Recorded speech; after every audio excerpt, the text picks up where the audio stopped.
بسم الله الرحمن الرحيم إذا زلزلت الأرض زلزالها وأخرجت الأرض أثقالها وقال الإنسان ما لها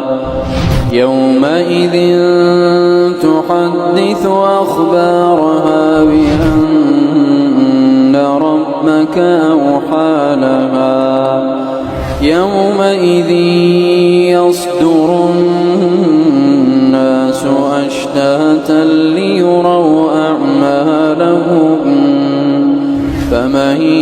يعمل مثقال ذرة خيرا يره ومن